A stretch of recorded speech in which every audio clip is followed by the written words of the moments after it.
High साथीहरू, welcome to my YouTube channel Susmita YouTube च्यानलमा हजुरहरूलाई स्वागत छ।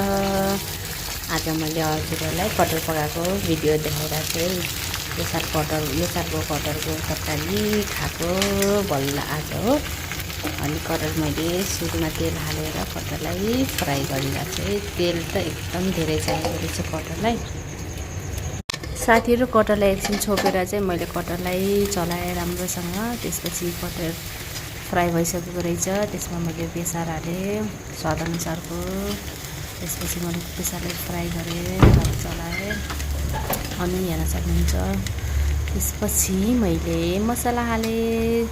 त्यसमा मसलामा मैले लसुन अनि त्यसपछि धनियाँ मिर्च सबै हालेर त्यसलाई मैले मिक्सरमा पिसेको। त्यसपछि मैले त्यो हालेर फ्राई गरेँ। अनि स्वादअनुसारको नुन हालेँ।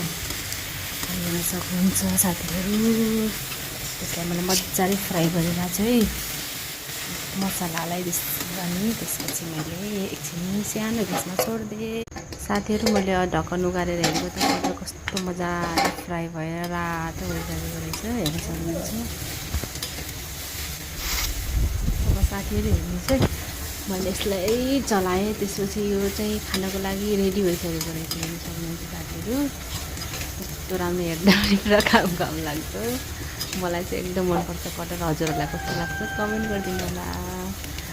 आजको तरकारी चाहिँ पाक्यो है कटहर। हेर्दा पनि यस्तो जुसी जस्तो छ। सबैले जनाले हेरेर लाइक सब्सक्राइब कमेन्ट गरिदिनु होला। Okay, by.